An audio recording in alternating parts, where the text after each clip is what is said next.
శ్రీనివాస్ రెడ్డి గారు అన్న దాంట్లో ఒక పాయింట్ ఉంది. మీకు కూడా గుర్తుంటుంది 2000 ఆ టైంలో చంద్రబాబు నాయుడు ముఖ్యమంత్రిగా ఉన్నప్పుడు హైటెక్ సిటీ కట్టారు.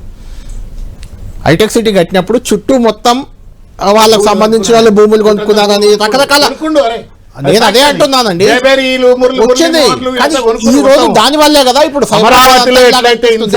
నిన్న కేటీఆర్ కూడా అన్నారు సైబరాబాద్ నిర్మాత చంద్రబాబు నాయుడు అని కేటీఆర్ గారు అంటున్నారు. Nobody denies that high-tech city was built by Chandrababu Naidu. But nobody can also deny that in the name of high-tech city, చుట్టుపట్ల భూములన్నీ కొనుక్కొని రియల్ ఎస్టేట్ వ్యాపారానికి పాల్పడి అమరావతిలో ఏ రకంగానైతే క్యాపిటల్ పేరు మీద అవకాశాలు కంప్లీట్ చేయాలి కదా. పేపర్ మీద చెట్ల మీద ఇస్తార్లు కుడదామంటే కుడదాం, రప్ప చెట్ల మీద ఇస్తార్లు కుట్టి కట్టలు కట్టేసి మొత్తం ఇస్తార్లు అయినాయి అనుకుందామంటే అనుకుందాం. Let us talk some brass tacks. మా ఎన్నమన్నా మా అందరికి పెద్ద మనిషి ఆవేశం వయసు పెరిగింది కానీ ఎంత ఆవేశం మాత్రం ఏ మాత్రం తగ్గుతలేడు అన్నమన్నా. అన్న ఒక విషయం చెప్పే, మీరు ఎన్ని వేల కోట్ల రూపాయల బడ్జెట్ పెట్టిందన్న అర్బన్ డెవలప్మెంట్ కు ఈ సంవత్సరం? 8,000 పెట్టిండ్రు. 17,000 కోట్లు 25-26 సంవత్సరానికి 17,000 కోట్ల రూపాయల బడ్జెట్ పెట్టిండ్రు. ఈ 17,000 కోట్ల రూపాయల్లోనే హైదరాబాదు, ఇప్పుడు వీళ్ళు చెప్తున్నటువంటి ఒక సైబరాబాదు, వీళ్ళు కడతా అంటున్నటువంటి ఒక ఫ్యూచర్ సిటీ, మళ్ళా మొత్తం కూడా నగరాలు, కార్పొరేషన్లు, అన్నిటికీ ఎందుకన్నా మభ్యపెట్టి ప్రజలను మభ్యపెట్టి మోసం చేసి మీ రియల్ ఎస్టేట్ దందాల కోసం అనవసరమైన అన్న నన్ను కంప్లీట్ చేయాలి అన్న. మీరు మీరు పెద్ద మనుషులే, మీరు మాట్లాడని సేపు విన్నా కదా మా అన్న మాట్లాడడానికనే మాట్లాడతా. 2 ఎందుకే నీకు 2 లక్షల ఎకరాలు ఏం చేద్దాం అనుకుంటున్నావే? 2 లక్షల ఎకరాలతోటి మరో హైదరాబాద్ నిర్మిస్తావే? ఈ దేశంలో ఎవరైనా 2 లక్షల ఎకరాల భూమి తీసుకొని నగర నిర్మాణం చేసిన పెద్ద మనిషి ఒక్కటి పేరు చెప్పాను. ఈ దేశం కాదు, ప్రపంచంలో. Cities happen over a period of time, they evolve. Hyderabad నగరం కూడా ఆ మూసీనది అవతల ఎక్కడో చార్మినార్ మూసీనది అవతల ఉన్నటువంటి నగరం కాస్త స్లోగా ఎక్స్పాండ్ అవుతూ ఇవాళ ఈ స్థాయికి వచ్చింది. ఇవాళ 1 కోటి మంది జనాభాకి వచ్చిందంటే ఒక మొత్తం 100-200 సంవత్సరాల పాటు ఎక్స్పాండ్ అయిన హైదరాబాద్ నగర వైశాల్యానికి ప్రతిరూపంగా ఒక 2 లక్షల ఎకరాలు నువ్వు అక్కడ తీసుకొని నేను మరో ఫ్యూచర్ సిటీ నిర్మిస్తా అని చెప్పని ప్రజలను మభ్యపెట్టి తద్వారా మీరు రియల్ ఎస్టేట్ దందాలకు పాల్పడతా ఉంటే, బెదిరించి అదిరించి భూములను మీరు కబ్జాలు చేస్తూ ఉంటే ఇది తప్పు అంటే మళ్ళా ప్రతిపక్షం పైన బీఆర్ఎస్ పైన దాడి చేసే ప్రయత్నం కరెక్ట్ కాదు. ఎవడన్నా ఏమన్నా చేయని అన్నమన్నా, నువ్వు మాత్రం అనొద్దు. ఎందుకంటే నువ్వు తెలంగాణ ఉద్యమకారుడు, తెలంగాణ ఉద్యమకారుడు అన్న. ఎవరన్నా ఏమన్నా మాట్లాడి, రేవంత్ రెడ్డి ఎన్నన్నా మాట్లాడి, రేవంత్ రెడ్డి చుట్టూ ఉన్న రియల్ ఎస్టేట్ దందాలు చేసిన వాళ్ళు ఏమన్నా మాట్లాడి, మీరు నికార్సైన తెలంగాణ ఉద్యమకారుడు, మీ పట్ల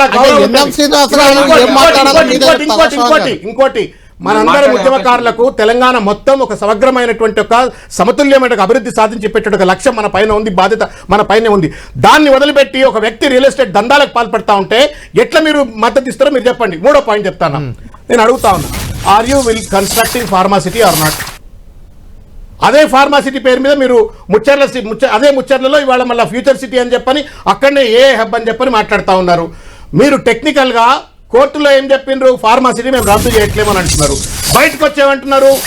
ఇదే ఫిబ్రవరి 27-24 నాడు బయోఏషియా సమ్మిట్లో శ్రీధర్బాబు గారు మాట్లాడుతూ ఫార్మాసిటీ ప్రాజెక్ట్ షెల్ఫ్డ్ అని చెప్తాడు. సెప్టెంబర్ 24 నాడు అడ్వకేట్ జనరల్ కోర్టులో జస్టిస్ లక్ష్మణ్ గారికి చెప్తారు జీవో 31 ఇంటాక్ట్ అని చెప్తారు. మీకు సెల్ఫ్ కాంట్రడిక్టరీగా మిమ్మల్ని మీరే కాంట్రడిక్ట్ చేసుకుంటారు. ఉందా తెలియదు, లేదా తెలియదు.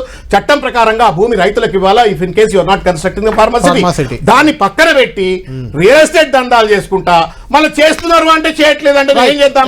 నేను అడుగుతున్నాను, ఎన్నమన్నాను, మన ఇద్దరమే ఒక నెంబర్ పెట్టుకుందాం, కామన్ నెంబర్ పెట్టుకుందాం, ఇద్దరం డెస్క్ వేసుకొని అట్లా కూర్చుందాం. ఫార్మాసిటీ బాధితులను మేము ఎన్ఎం శ్రీనివాస్ రెడ్డి గారు, దాసోజు శ్రవణ్ ఆయన వెంబడి ఇద్దరు కూర్చొని కలుస్తారు అంటే ఎన్ని వేల మంది వస్తారో, ఎంతమంది బాధితులు వస్తారో ఒకసారి చూద్దాం, చర్చ పెట్టుకుందాం. ఇద్దరు కలిసి వెళ్తామంటే చెప్పండి. నేనేమంటున్నా, అబద్ధం ఆడితే అతికినట్టు ఉండాలా. ఎన్నమన్నకు సమాచారం పూర్తిగా లేదు, పెద్ద మనిషికి ఎందుకు లేదో నాకు తెలియదు, జనరల్ ఉంటాయి అన్ని కదా. ఇది GOMS 69 డేటెడ్ 12/3/2025 మార్చ్ 12వ తారీఖు నాడు. Special area development authority, Constitution of Special Area Development Authority named as Future City Development Authority for the Development of Future City Area అని చెప్పని దాదాపు 660-70 ఎకరాల భూమిని 765 ఎకరాల 765.28 స్క్వేర్ Okay. కిలోమీటర్స్ అంటే దాదాపు 2 లక్షల ఎకరాల భూమిని దీన్ని తీసుకోవడం కోసం ఈ ఫ్యూచర్ డెవలప్మెంట్ అథారిటీకి honourable chief minister chairman, vice chairman కూడా ఆయనే, మున్సిపల్ మినిస్టర్ ఆయనే, అవును. మొత్తం ఇట్లా ఒక 12 మంది తోటి పెట్టుకున్నాడు. నేను 2 లక్షల ఎకరాలు అంటే 13,000 ఎకరాలే అని చెప్పని ఎన్నమన్నా చెప్తుండు. గిందులోనే వీళ్ళ డొల్లతనము, వీళ్ళని ప్రజల్లో మభ్యపెట్టేతనం కనబడతాం. రెండో పాయింట్ చెప్తా ఉన్నా, 25-26 బడ్జెట్ లో వీళ్ళు కేవలం 17,000 కోట్ల రూపాయలు మాత్రమే వీళ్ళు అర్బన్ డెవలప్మెంట్ పెట్టినటువంటి వాళ్ళు 80,000 కోట్ల రూపాయలు అప్పు చేసినారు ఒక్క ఫైనాన్షియల్ ఇయర్ లోనే. నేను అడుగుతా ఉన్నాను, what is the financial outlay that you have allocated or created for the entire development of 2 lakh acres as a future city అది చెప్పమని Right, చెప్పుకోరుతున్నా. అడుగు. మూడవది, దానికి వనరుల సమీకరణ ఎక్కడి నుంచి చేస్తామని చెప్పుకోరుతున్నా. నాలుగోది నేను ఏమంటున్నా అంటే ఈ హైదరాబాద్ లో, ఈ మల్కాజ్గిరిలో, ఈ హైదరాబాద్ లో ఉన్న వాళ్ళను అక్కడ తీసుకుపోయి సెటిల్ చేయమంటారా, లేకపోతే మొత్తం పల్లెల్లో ఉన్న వాళ్ళు, లేకపోతే మహబూబ్నగర్ లో ఉన్నవాడు, నల్గొండలో ఉన్నవాడు అందరిని వచ్చి ఫ్యూచర్ సిటీలో బసగమ్మంటారా? ఎందుకు అంటే చెప్తున్నాను, ఈ 1 కోటి మంది హైదరాబాద్ లో ఇప్పుడు చెప్పిన జిహెచ్ఎంసీ పరిధిలో ఉన్నారు. ఇంకొక 1 కోటి మంది పట్టగలిగేటువంటి 1.5 కోటి మంది ఎక్కడి నుంచి తెస్తారు వాళ్ళు అనేది point. Right, final. భూములు కొనుక్కొని దందాలు చేస్తున్నావు, ఫామ్ హౌజులు కట్టుకుంటా అనుకుంటున్నావు, పేద దళితులను వాళ్ళని బెదిరించి భూ సెటిల్మెంట్లు చేసుకుంటున్నారు. దీని మీద ఈ పాపం బయట పడుతుంది. ఎన్నవన్నా మీరే కొట్లాడతారు వచ్చే సంవత్సరం చూడండి. Thank you.